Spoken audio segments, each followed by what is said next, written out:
Welcome back to Solo Adventures. My name is Livy and I'm here today with my most anticipated video yet, my top 25 BGG Solitaire PnP contest games.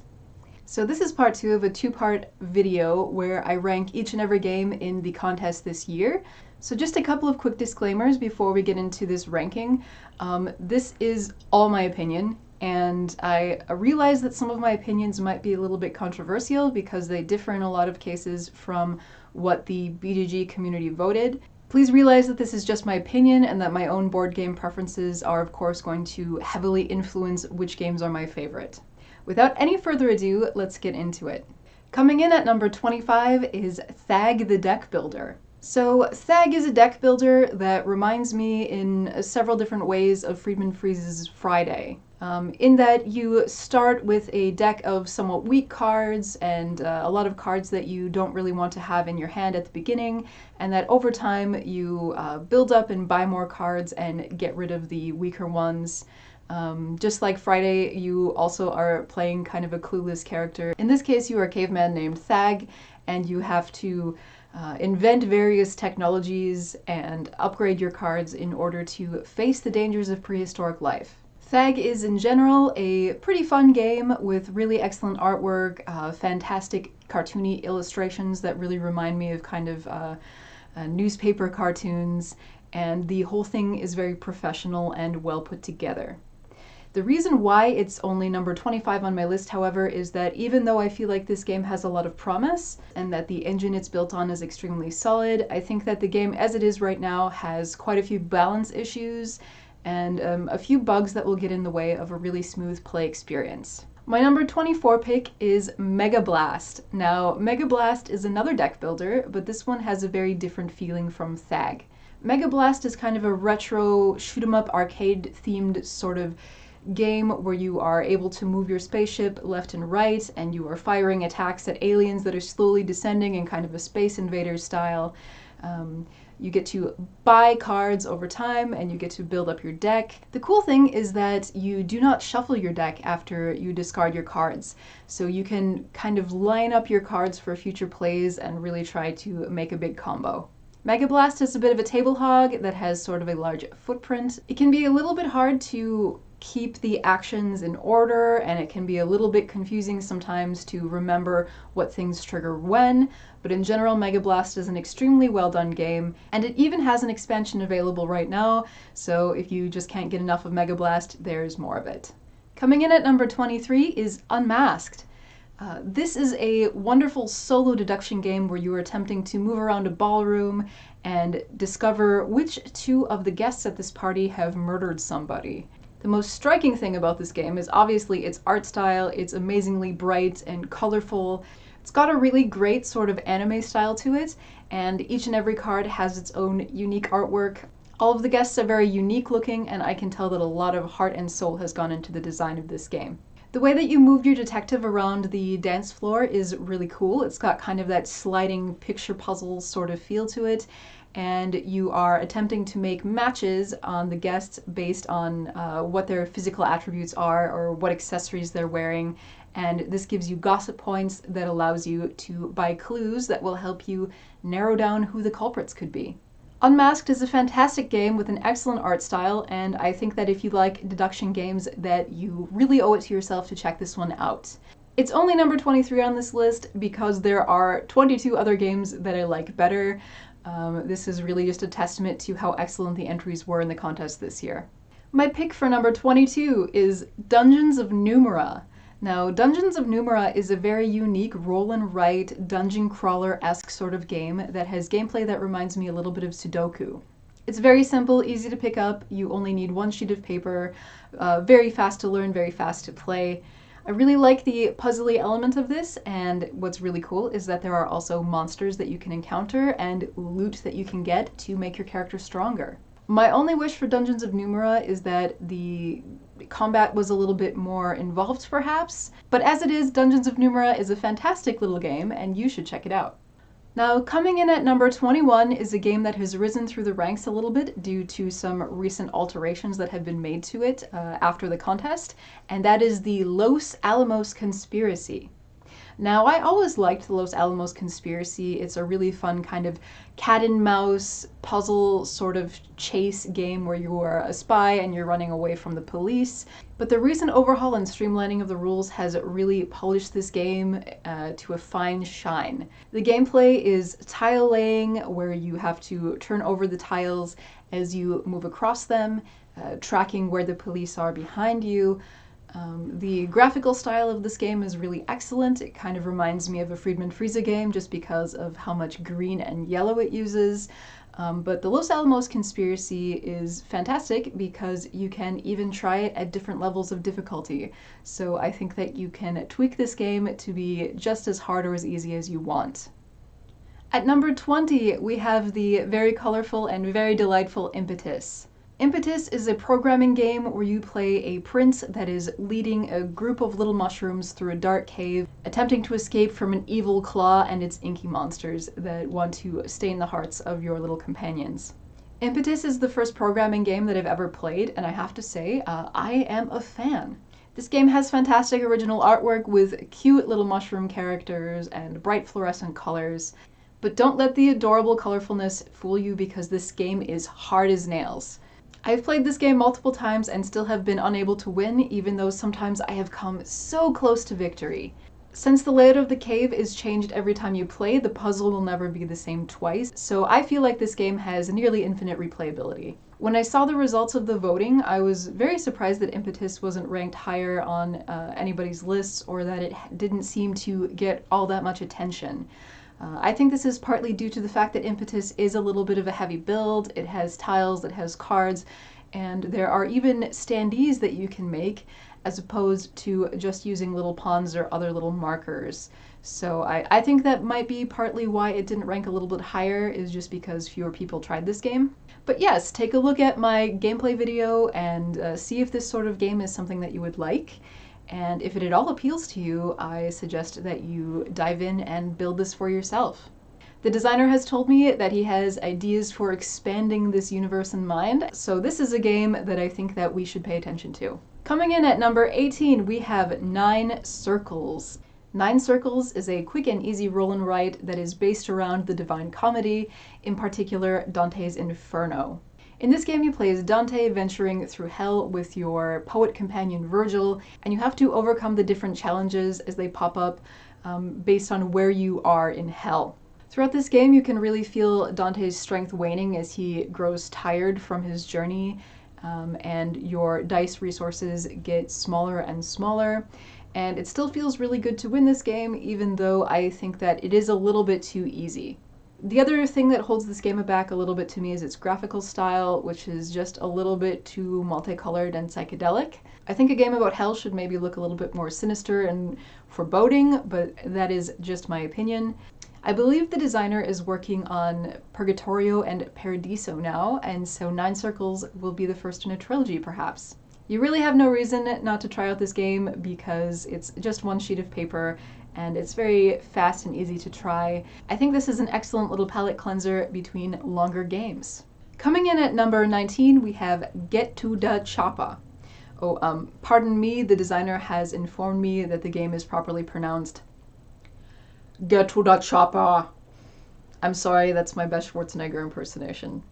But yeah, Get to da Choppa is an extremely fun dice-based sort of game. This is a game where you are leading your squad of soldiers through a dangerous jungle that is infested with everything from aliens to dinosaurs to Nazis, and you, of course, need to get to da Choppa.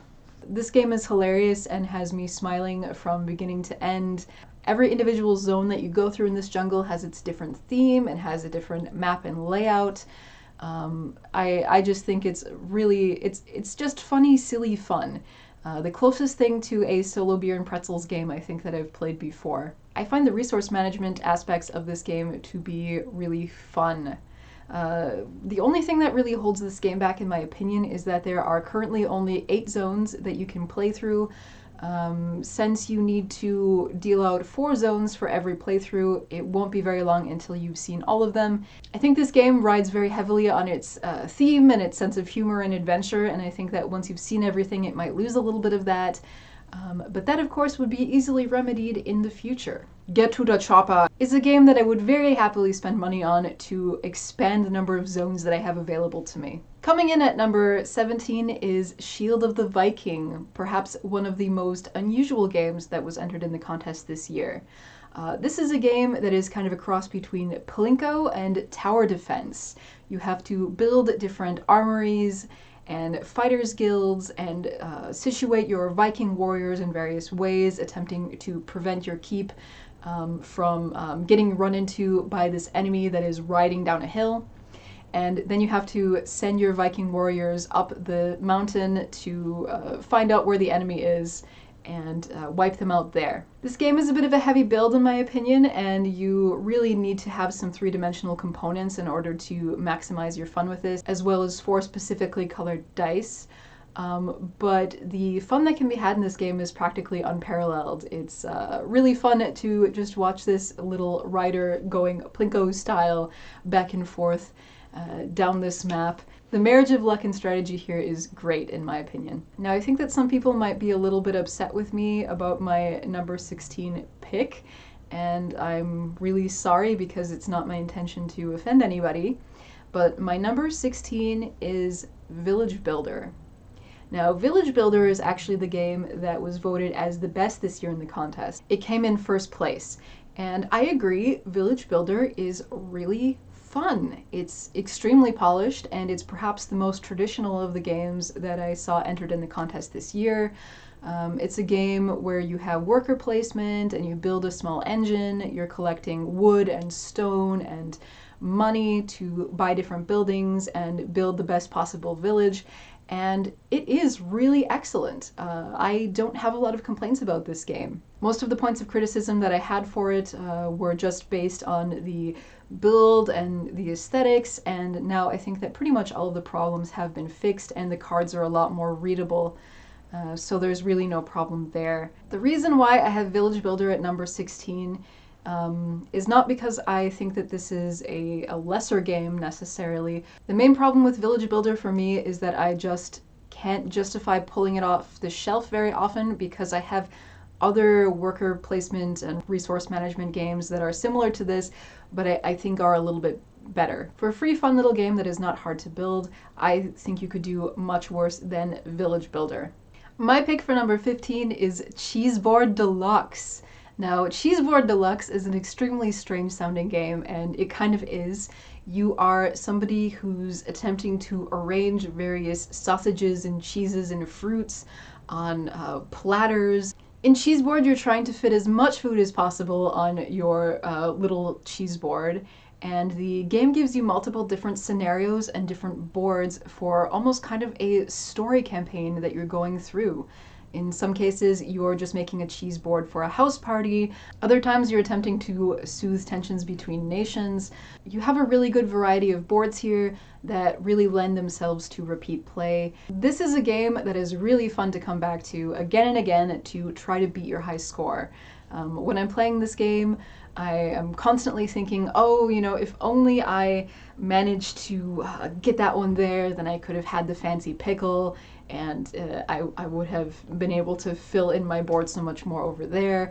It just makes me want to try again to try to unlock all of the fancy cuts for all of the different kinds of food. I think that Cheeseboard would be a really fun game that you could play multiplayer as well. You just have to make sure that everybody has their own board and that everybody uses the same dice rolls so everybody has the same chance basically for making a good cheese board. This game is cute, vibrant, and full of personality, and I'm really a big fan of the sort of Tetris-style gameplay. If you're hungry for a little light and easy gaming snack, then I think that Cheeseboard Deluxe will hit the spot. Coming in at number 14, we have Power Void. Now, Power Void was a little bit of a surprise for me, and in fact it grew on me the more that I played it. It's an extremely simple game with very short rules. There's only a very small board, and you do need several cubes or pawns, but other than that, this game is pretty quick and easy to make and set up. Power Void is a peg solitaire sort of game where you have 3 different factions that are warring over the throne, and they will stop at nothing to gain power. So you have all of these different colored little pegs that are jumping over each other and knocking each other out in the quest to gain control of the board and thus the throne.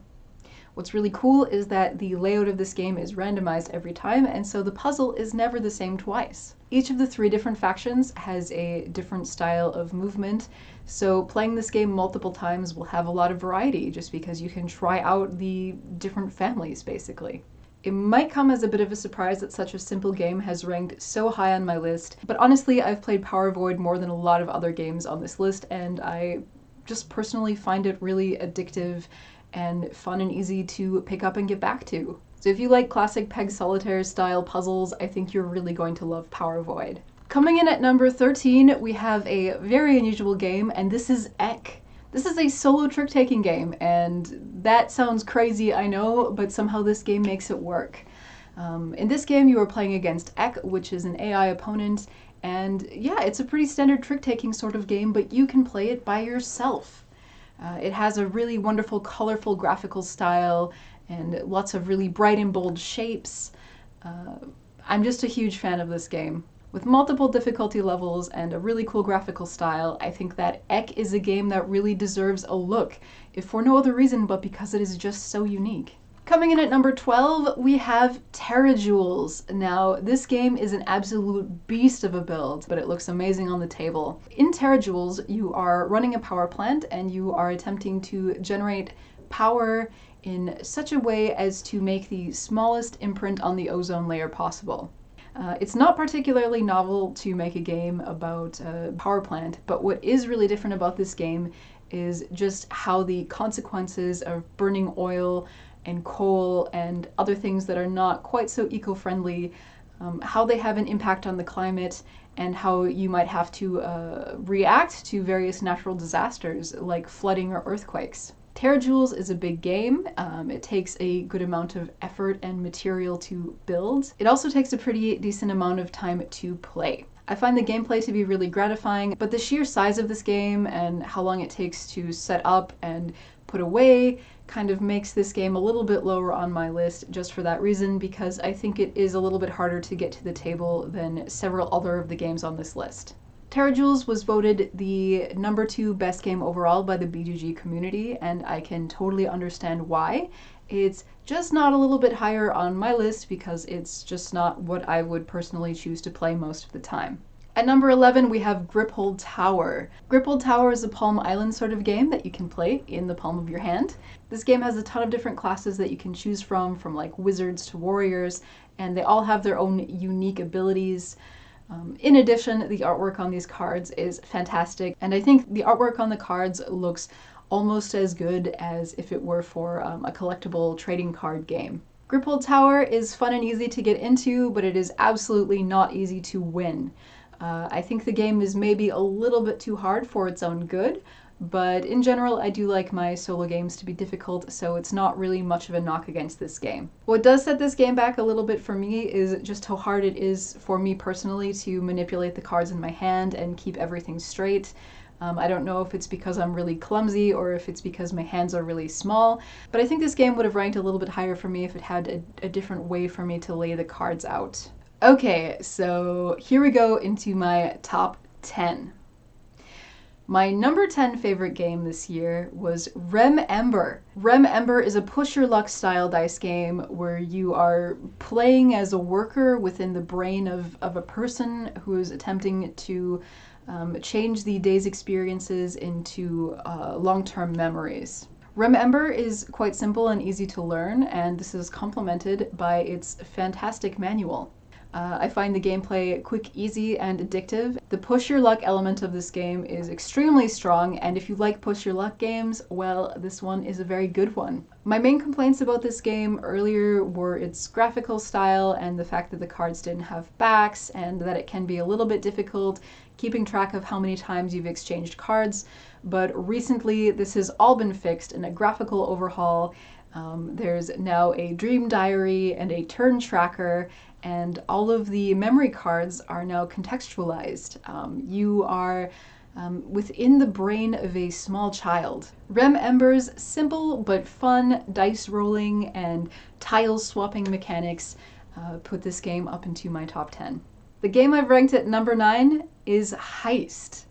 Now, Heist is another pretty simple game, and you only need a standard deck of cards to play this, but wow, is it ever fun! It's really amazing just how much suspense and fun can be had in a game that plays with only a normal deck of cards. Now, this game is a huge table hog, and it does take a lot of space to play because you have to lay out like most of the cards in the deck in a huge grid. So in Heist, you are playing as a jewel thief who's sneaking into a museum to steal a valuable gem, and you have to make your way through the museum using the way that the different cards are oriented, and each of the different suits has a different way that you can move. In addition, there are various traps that you have to disarm. There's a decent amount of luck with this game, but that's really okay for me because it's quite easy to just shuffle up all the cards again and give it another try. Heist is a game that really has no build time. It's very easy to learn. I honestly think that it's a game that would be worthwhile to teach yourself how to play, so that if you ever find yourself lonely and bored with nothing but a standard deck of cards, you can do something other than play Klondike Solitaire. My number 8 game is the first game that I reviewed for this channel, and that is Escape from Station 52. Wow. This game is awesome, and honestly, as the first game that I ever reviewed for this channel, I think that it really raised my expectation for what a PnP game should be like. Escape from Station 52 is kind of a horror, roguelike, almost dungeon crawler sort of game where you're sneaking around a space station and you're trying to find these various important items and then escape on an escape pod, trying to avoid all of these horrible alien monstrosities and one particular nasty enemy called the Amalgam, which is basically like the ultimate boss monster. Escape from Station 52 was excellent when I first played it, but it's even better now. The designer has changed a few of the cards and has kind of rebalanced the gameplay a little bit to make things just a little bit more fun, a little bit more balanced. I believe the designer has removed the free-to-download files, and that now if you want to play this game, you're going to have to buy it on PnP Arcade or itch.io, but honestly, it's worth a couple of bucks that you're going to have to pay for this game. It's probably really cheap, somewhere like maybe $3 or $4 if I had to guess. Totally worth your time, an easy build, just lots of fun in a little deck of cards. Coming in at number 7 is Razorhurst. Wow, okay, Razorhurst. Now, this is really an amazing game. It's a lot like Sherlock Holmes Consulting Detective, but in my opinion, far better.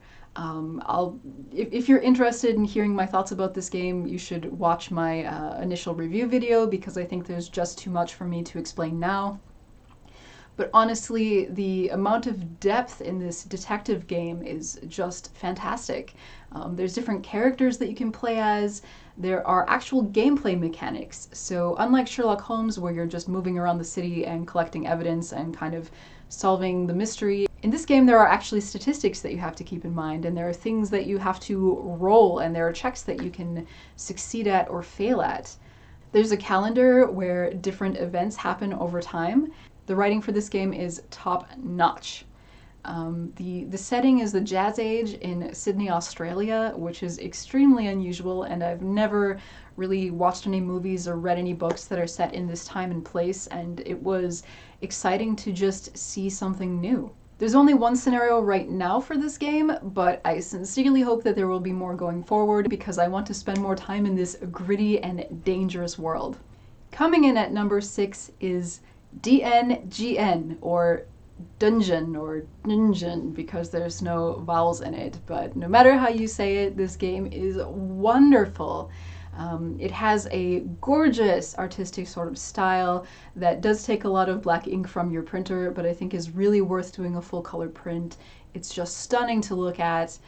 This is a campaign game that's a little bit like Gloomhaven. It has various branching story paths.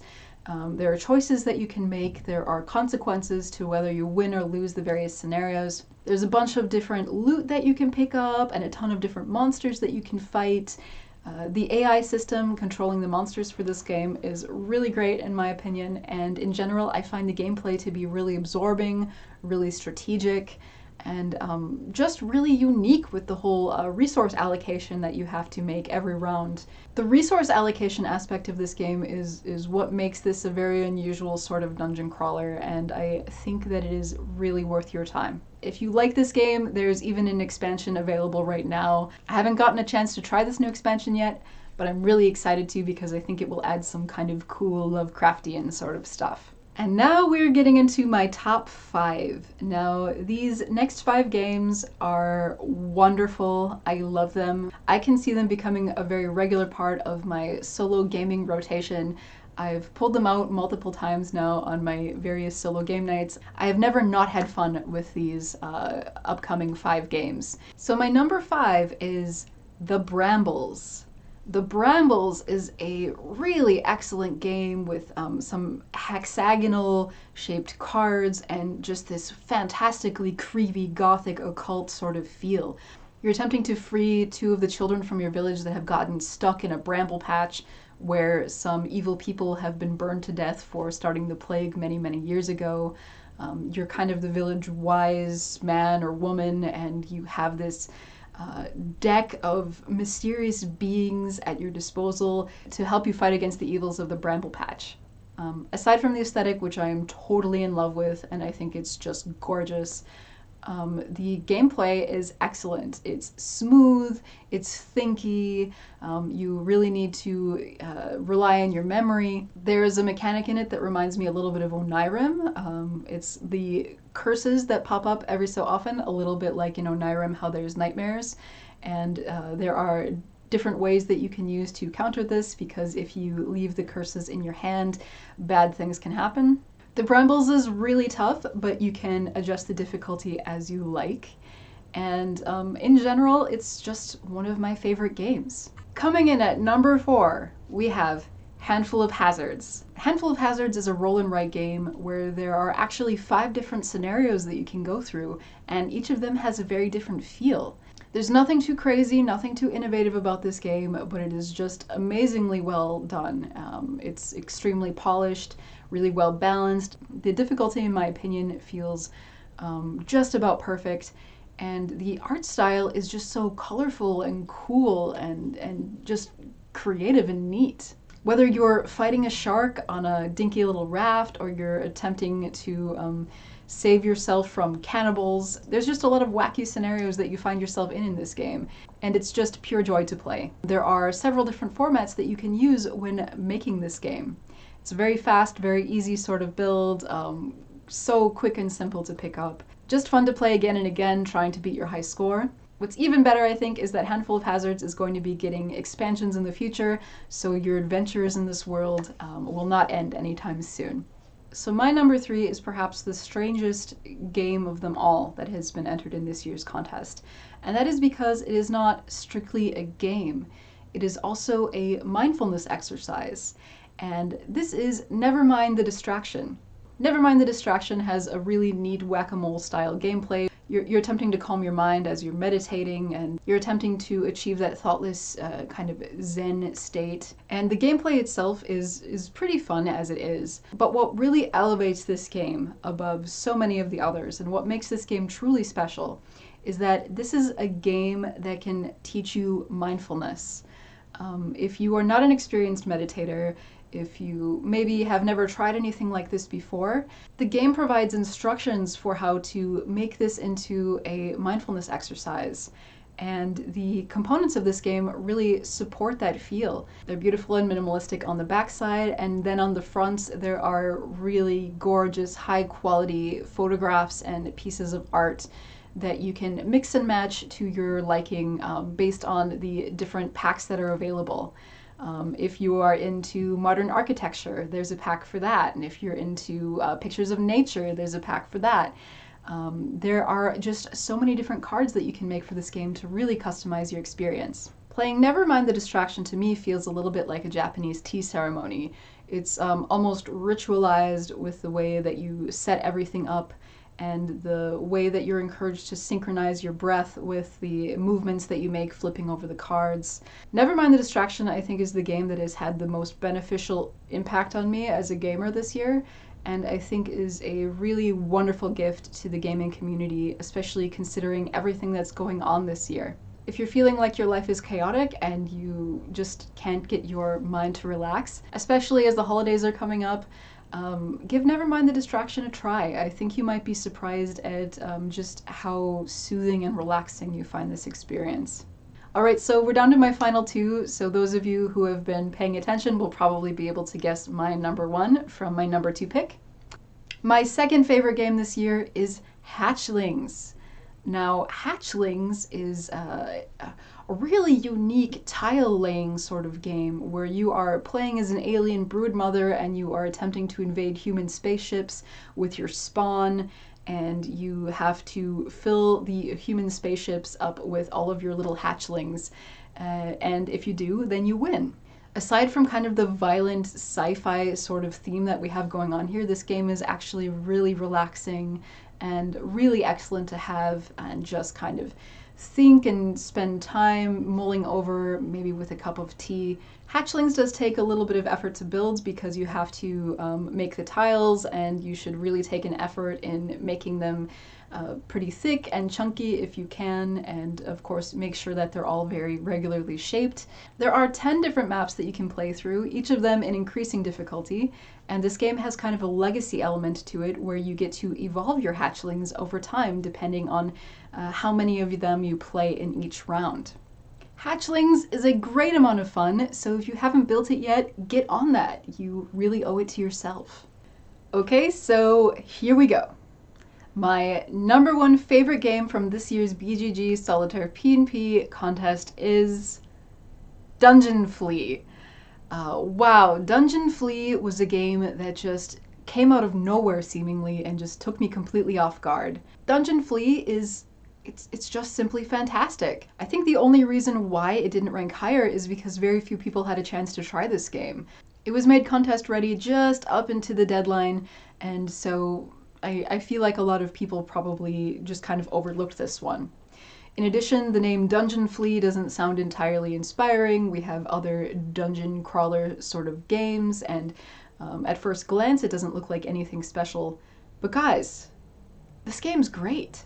So the idea is that you are an adventurer in kind of a D&D style party, and everybody else has been killed and you've been knocked down a massive hole in this cave, and you need to try to find your way out. So there are multiple different routes that you can go, and you have to ultimately find the stairs that lead up to the higher levels, and along the way you are going to be fighting monsters and building your deck. So this game marries two of my favorite kinds of games with my absolute favorite kind of game mechanic. I love deck builders and I love dungeon crawlers. And my favorite game mechanic is multi-use cards. So just like in Friday, where you basically win a card and then you can flip it over and then add it to your hand, it's just the same in this game. So once you defeat the monsters, you can then use these cards to fight other bigger monsters, and your deck just gets better and better over time. The gameplay is really smooth and balanced. There's a system of spending swords and shields. It's quite intuitive in my opinion. It doesn't really take that long to learn, but the setup for this game is a little bit complicated and lengthy. Honestly, I think that learning the setup procedure is probably going to be the most difficult part of learning this game. But after you get past that point, it actually speeds up pretty well, and I can do it pretty easily now without looking at the instructions. Yeah, definitely check out my initial review video to watch me play this game and to hear my final thoughts there. I think that if you like solo games, there is an extremely high chance that you are going to like this game. It marries strategy and chance just wonderfully. The ability to add and remove cards really helps you to customize the kind of deck that you want to build. The suspense of wondering if you're going in the wrong direction or not is palpable. There's treasure and loot to be found. There are traps to disarm. This game really just has it all. Now, is this game perfect? No, I can't really think of any perfect games. I think that the rulebook could be written a little bit more clearly. There's especially rules surrounding treasure that you kind of just have to sort of guess at a little bit. Nothing too major, but I think that this could be cleaned up a little bit. In addition, the artwork is really nice and really colorful and really unified throughout the whole game, but I think it could be a little bit higher resolution. But really, other than that, I don't have any complaints. My only other point of kind of mild criticism that I had before is that you can only play your stereotypical generic male fighter sort of person. Well, this has been remedied entirely because there are now a ton of different classes with both male and female adventurers that you can choose from. I think these characters are still in development a little bit right now. The basic cards are available for you to play with. You can go into the forum area of the Dungeon Flea BGG page. The designer is currently working on special abilities for each of the different classes that you can use a couple of times in the dungeon. There are different hit point totals for the different characters. And in general, it's just really great to be able to choose from such a diverse cast of characters. So yeah, that's enough of listening to me ramble. If you have not already, go get this game, print it out, build it. You are not going to be sorry. Dungeon Flea has rooted itself into my regular rotation right alongside Onirim and Friday. Yes, this game honestly ranks up with those two in my opinion. If you like deck builders, you're gonna like this game. If you like dungeon crawlers, you're gonna like this game. And if you like both, I think you're going to love this game. So yeah, I hope this video isn't running too long at this point. I guess I'm going to see after I get done editing it. But those were my top 25 games of this year's BGG's Solitaire PnP contest. What did you think of my top picks? Do you agree or disagree? And what were your favorite games? I would love to read your thoughts in the comments. If you like what I'm doing here, then please subscribe because there's going to be a lot more content coming out down the line.